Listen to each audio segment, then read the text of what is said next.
makers of Weber's Bread present your all-star Western Theater. Drifting along, singing a song under a western.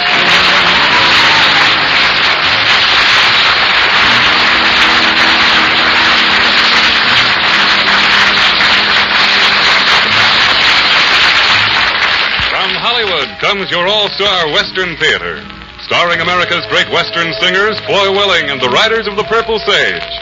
Our guest star for today is the Western screen's great action star, Johnny Mac Brown. Now, here are the Riders of the Purple Sage. I love to wake and yawn and face the crimson dawn. That means that night is gone. Along the wagon trail, that big old blazing sun is coming on the run. There's work that must be done. Along the wagon trail, yippee-yay, lazy cowboy. Hit the saddle, yippee-yay, lazy cowboy. Got to herd them longhorn cattle. Soon the moon will pale and down the canyon vale we'll hear the coyote wail along the wagon trail. I wouldn't trade this life of mine for the life of a millionaire. Though it's rough and it's tough, but I love it just the same. The Indian yell and the chaparral and the birds up in the air are a part of the heart of the life of a wagon train. I love to wake and yawn and face the crimson dawn. That means that night is gone. Along the wagon trail, that big old blazing sun is coming on the run. There's work that must be done. Along the wagon trail, yippee-yay, lazy cowboy. Hit the saddle, yippee-yay, lazy cowboy. Got to herd them longhorn cattle. Soon the moon will pale and down the canyon vale we'll hear the coyote wail along the wagon trail.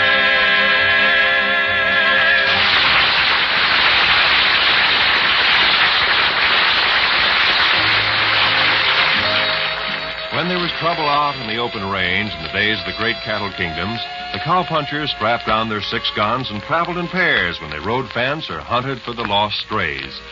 The cowboys had a fierce loyalty toward the brand that employed them, and a rancher who was on the square with his men could expect them to back his play every time.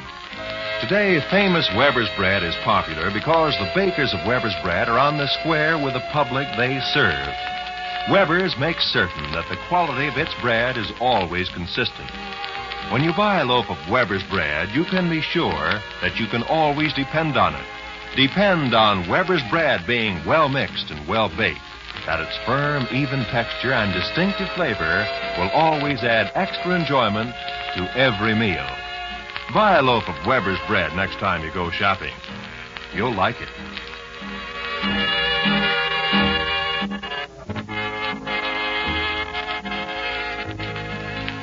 Foy Willing and the boys turn to another of those grand heart ballads for your Western listening pleasure. They sing another of the songs they've helped make so famous throughout the country. The Riders of the Purple Sage and Chain to a Memory.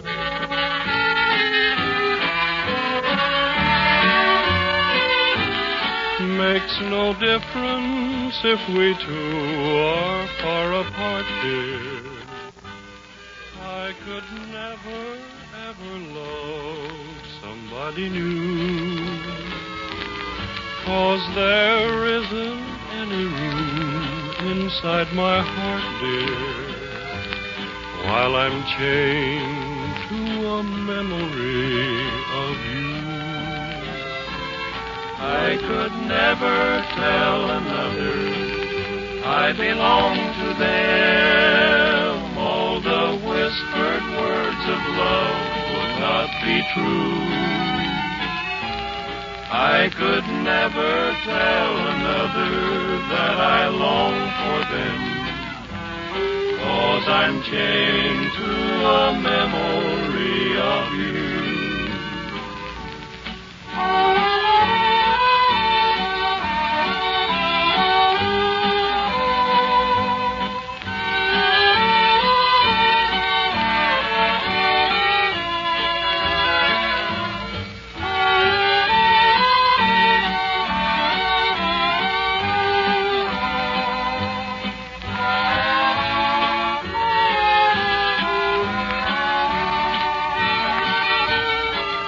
Maybe time will wave the links away, and then, dear, they will break and set me free to loving you.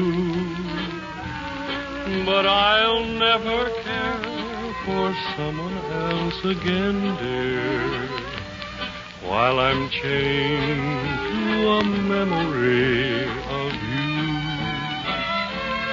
If the world should end tomorrow, I'd be satisfied, 'cause you're gone and there is nothing I can do. All my dreams and precious hopes of yesterday have died, yet I'm chained to a memory of you.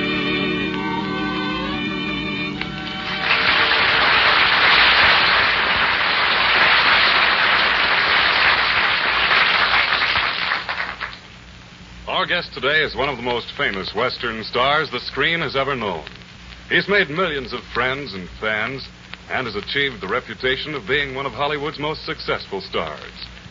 Ladies and gentlemen, your all-star Western theater is happy to bring you America's hard-riding, straight-shooting star of the Western screen, Johnny Mac Brown.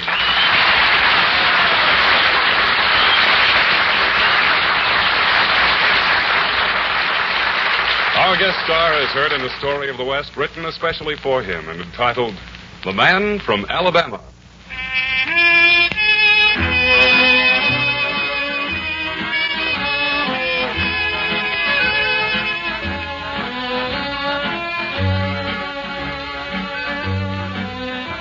Hard Rock is a ghost town today.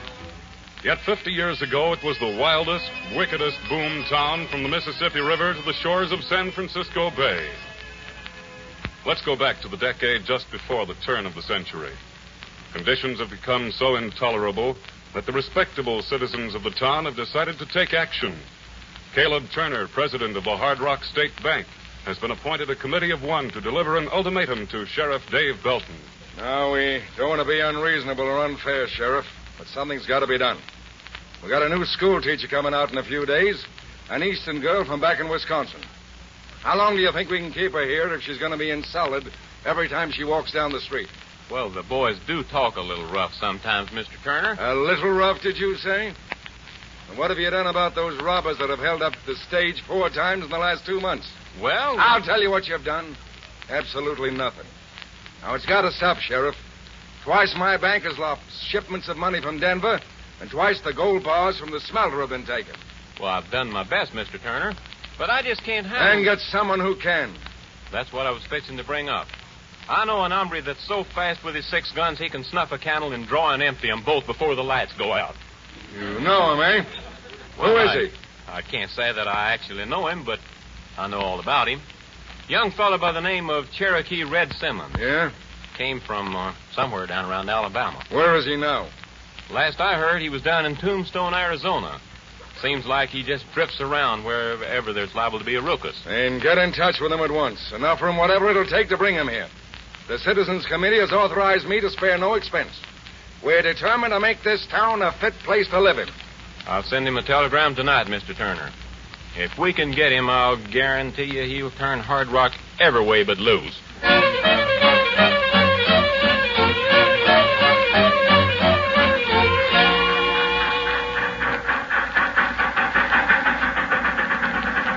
Well, it looks like you two's the only passengers for the stage for Hard Rock. Say, you must be the new schoolmarm. I'm Fleabit. Oh, I'm sorry. Oh, it ain't a condition, ma'am. It's my name. What's yours? Why, it's Linda Gerald. And what might your handle be, stranger? It's Rusty. Rusty, hey? Well, all right, Rusty.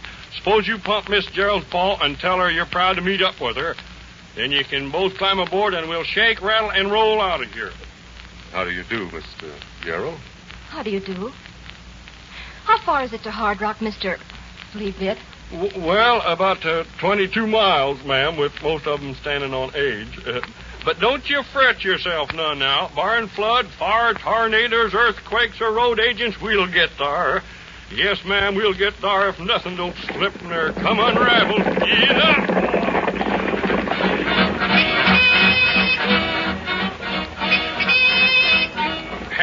that point, folks. 11 miles behind us and 11 more miles to go. Get out of here.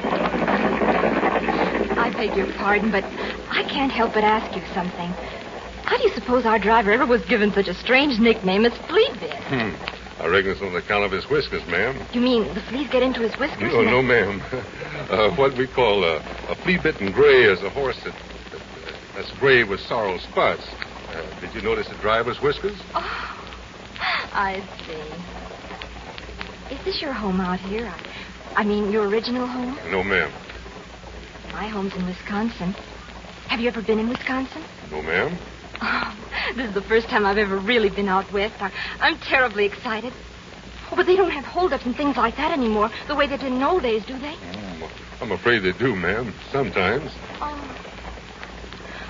What would you do if we were suddenly held up by a whole band of masked men who demanded your money or your life? Just as they do in those dreadful dime novels little boys read. Well, that'd depend, ma'am. On what? Well, on a heap of things. Get your hands high and keep them high, old-timer. There's a hold-up. Whoa, boys. Whoa there. Look, those men. What shall we do?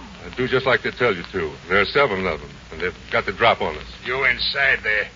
Come out with your hands high. Do like he says. Keep them 2 covered, Jim. Yeah. I want that sack of double eagles you're carrying in the box, old-timer. And don't reach for that carbine if you want to stay healthy. No, I ain't carrying no... Shut up and get it out. You got $30,000 there. Jim, come here. Tom, you 2 lift it down and drill that old pilgrim if he tries anything funny. Now, let's see what we got here. All I have is $40 in my purse. Hand it over in the purse, too. Here it is. What's that pinned to your shirtwaist? It's a watch. But it isn't worth anything. It was my mother's. Unpin it. Oh, please. It's a keepsake. Please don't take it. Tear it loose, Jim. Sure, boss. Oh. Now, what do you got? $126 in my left hip pocket. Not bad. I'll take it, Jim. Sure, boss. I got it. Okay. Now, get back in that stage and stay there for 15 minutes. Anybody that tries to follow us will get hurt bad. All right, boys, let's travel. Get up there.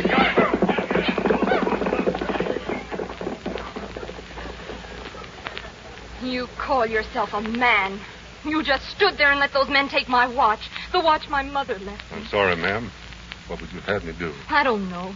But anything except just stand there. I thought when I came out west I'd find some real men. But if you're a sample, you're a coward. You're nothing but a coward. I don't think you even know how to use those pistols you're wearing. Now, hold on there, little lady. You're looking for the bug under the wrong chip. When a hombre takes pics on 7 gents that's a-toting guns, he ain't brave. He's just a plain teetotal garden variety darn idiot. And you're just as bad. You let those thieves steal $30,000 without making the slightest effort to stop them. You darn bet you I did. My pappy didn't fetch up no foolish young'uns. Miss Gerald, you asked me a little bit ago how long I'm planning to stay in Hard Rock, didn't you? What if I did? I just thought I'd tell you I'm staying till I can hand you your watch back.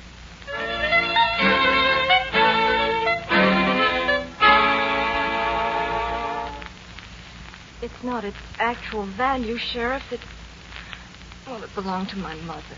I'll do my best, Miss Gerald. I got a man who'll be here any day now that'll get it if anybody can. I'll put him right on it as soon as he shows up. Oh, thank you, Sheriff. I'll appreciate it very much. Good night. Good night, Miss Gerald. What'd you lose, Rusty? $126 and a heap of self-respect. How about turning me loose on those road agents, Sheriff? Miss Gerald is real set on getting a watch back. Sorry, Rusty. I got a ring-tail snorter coming in for that job. Is it true, Sheriff, the stage was held up again? I'm afraid so, Mr. Turner. Oh, the bank had $30,000 coming in on it. This is the last straw, Sheriff. Have you had any word from your man yet, that Cherokee Red Simmons? Not a word. Then try and get in touch with him again. If you can't find him one place, try another. I warn you, Sheriff, if you don't accomplish something soon, our committee will be forced to take drastic action. I warn you, Sheriff, if you don't accomplish something soon, our committee will be forced to take drastic action. If it's a fair question, Sheriff, who might that old turkey gobbler be? Oh, that's old Caleb Turner, president of the Hard Rock State Bank. Just the man I want to meet. I'd like to rent one of his safe deposit boxes, if he's got any. Well, I'll be proud to make you known to him in the morning. But say... I know what you're thinking, Sheriff. No, they didn't get all I was toting. $2,000 and a money belt they never noticed.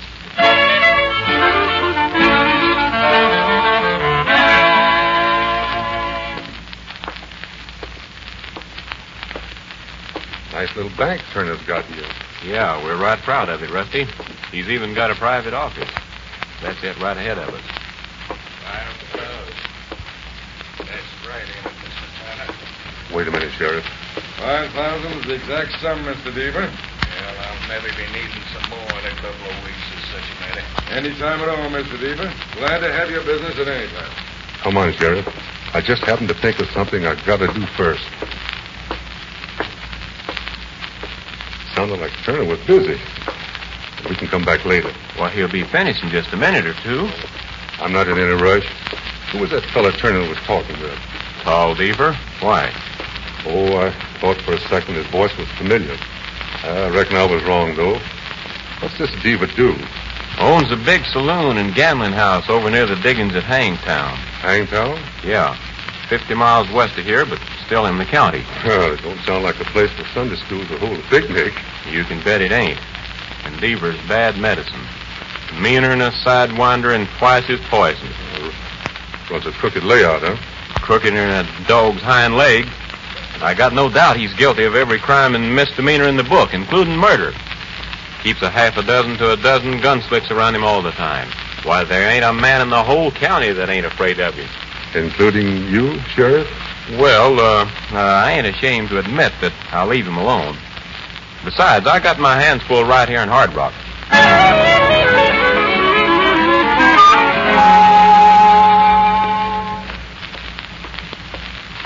Oh, Rusty, yonder comes this schoolmarm. I'm a-getting before she takes me apart again to see what makes me tick. Hello, Miss Gerald. Miss Gerald, I'd admire for you to listen for just a minute to what I have to say. I'm afraid nothing you could say would be of interest to me. Maybe so, ma'am. I never was much a hand to doubt a lady's word. What I wanted to tell you was, I'm satisfied I know where your watch is. Oh? Where is it? I can't say right now. I thought as much. Good morning, Mr. Rusty. Listen to me, please. I'm going after it right now. What I wanted you to know was, if I don't bring it back, it won't be for the lack of trying. I'm afraid you've been reading those dime novels I spoke about. What do you intend to do? Walk boldly into the bandit's lair and say, I want that watch you stole from my fair companion. Yes, ma'am. Something like that. Miss Gerald, I was taught to respect ladies, but you called me a coward, and now you're laughing at me. Get this. I don't give 2 hoops in a rain barrel for you and the same 2 hoops for your watch. But you're going to get them back just the same.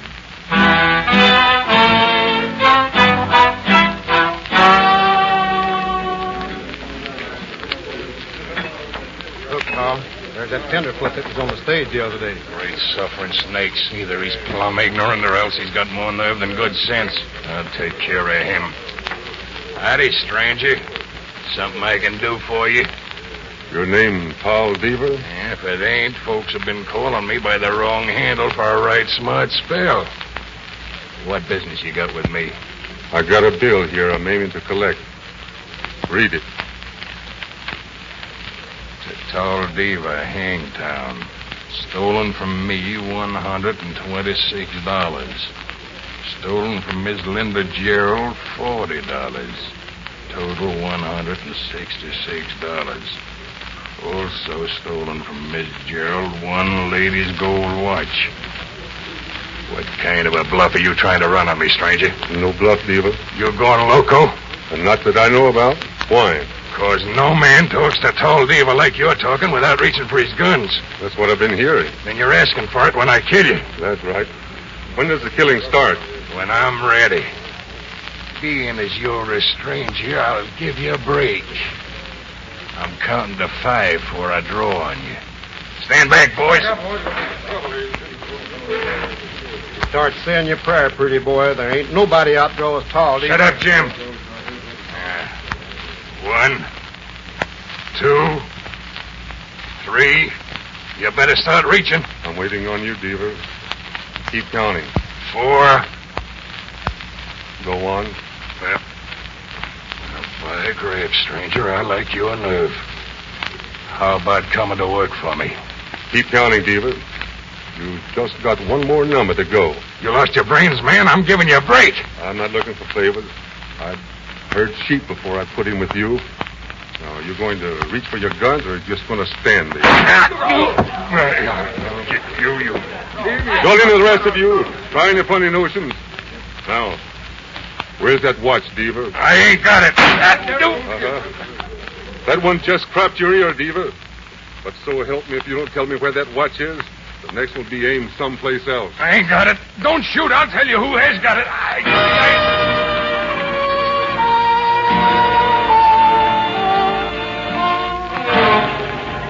Get on your horse, Pete, and ride to Hard Rock as fast as you can make it. Tell the big boss Tall is spilling everything he knows.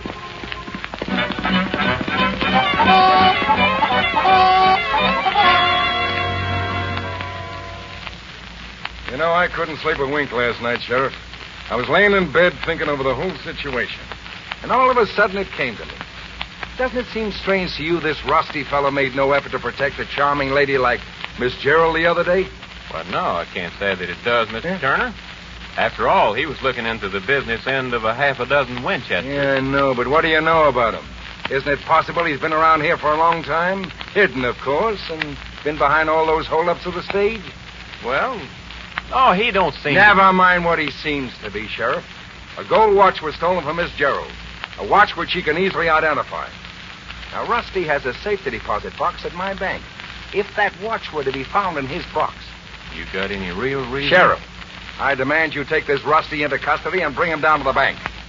When we find the watch in his safety deposit box, well, I warrant he'll have a difficult time trying to prove he's not guilty.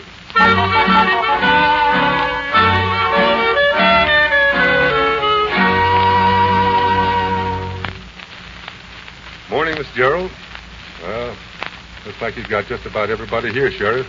Rusty, I want you to open up that safety deposit box of yours and show us what's inside. Why, sure, Sheriff. Why, what? It's plumb empty. What? Why, last night it... Sheriff, in that money that was taken from me and that stagecoach holdup, there was a $20 gold piece. Nonsense. Double eagles all but not like this one. It's a trick coin I've had a lot of fun with. A goldsmith in Santa Fe fixed it up for me. It's different from other double eagles because both sides are heads. Now, if we can find that... I'll let you search my safe deposit box.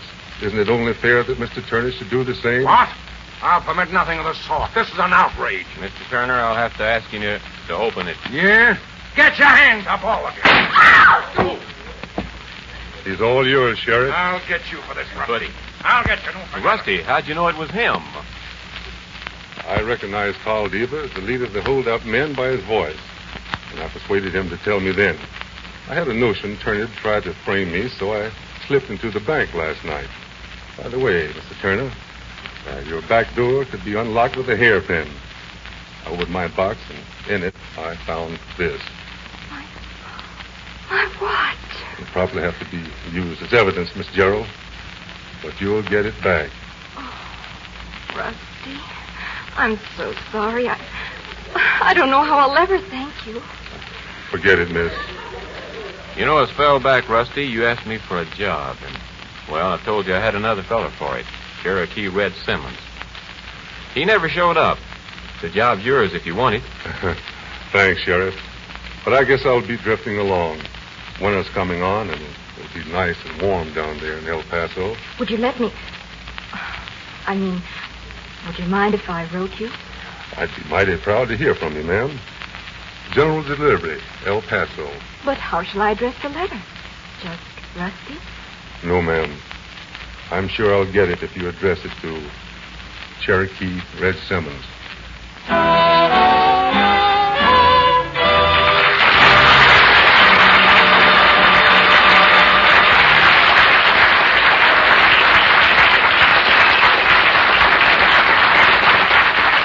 Thank you, Johnny Mac Brown. It was a real privilege having you as our guest today. Our guest star will return in a few moments, ladies and gentlemen. Appearing with Johnny Mac Brown today were Joe Forte, Eddie Fields, Helen Gerald, Al Sloey, Jimmy Dean, and Foy Willing. Friendship meant a great deal in the early Western days, just as it does now. Before the law came to the western frontier, rustlers and other desperados preyed on the vast cattle herds that grazed in the open rangeland. A man had to depend on his 6-gun and his true friends in order to survive. Nowadays, friendship means the same thing as it did in those far-off, rugged times. It means someone who will help, someone on whom you can always depend. The bakers of Weber's Bread are friends of the housewife, for they bake famous Weber's Bread, the bread that helps because it forms a substantial part of the daily food menu. The bread on which you can depend because its fine quality is consistent. Next time you go shopping, buy a loaf of Weber's Bread and try it. Your entire family will enjoy its firm, even texture, its golden brown crust, and its distinctive flavor. Remember, it's Weber's Bread in the blue gingham wrapper.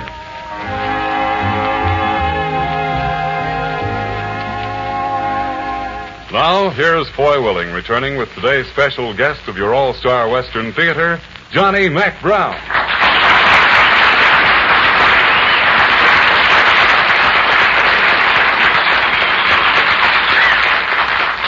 Johnny, we just want to tell you that we've been looking forward to your first appearance on our theater for a long, long time. And that goes for me, too, Foy. But the folks out at Monogram have been carrying me at a mighty fast clip for the past few months. Well, Monogram Pictures ain't no foolish studio. They got to supply your films to one of America's great Western picture audiences, the fans of Johnny Mac Brown. That's mighty nice of you to say that, and I just hope those fans think as much of me as I do of them. Well, we know they do, Johnny.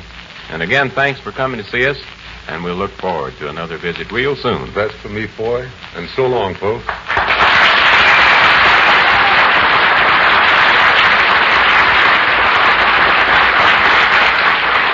Now, from their latest all-color Republic picture, Along the Oregon Trail, the writers of The Purple Sage sing for you another of those fine Foy Willing Western arrangements.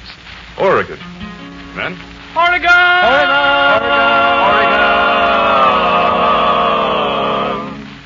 I'm on my way, I'm heading west, I'll never stop to rest. I'll make Oregon my home.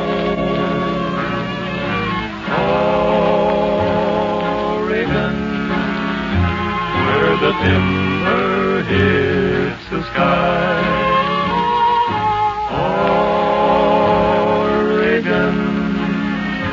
There'll be room for you and I, where the mountain streams keep a-tumbling, that on the morning dew. I'm on my way, I'm heading west, I'll never stop to rest till there's Oregon in view. The rolling hills of Oregon, the fields of golden grain, the plains I love to dwell upon, the sunshine and the rain. Oregon, once I'm there, I'll never roam. I'm on my way, I'm heading west, I'll never stop to rest, I'll make Oregon my home. The rolling hills of Oregon, the fields of golden grain, the plains I love to dwell upon, the sunshine and the rain. Oregon, once I'm there, I'll never roam. I'm on my way, I'm heading west, I'll never stop to rest. I'll make Oregon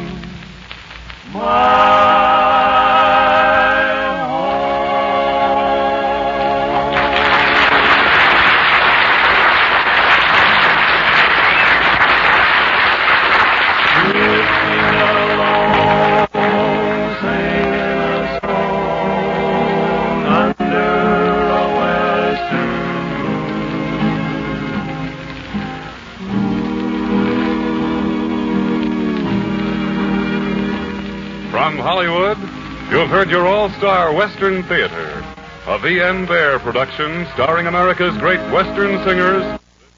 Speaking. Next week, another great star in a story of the West.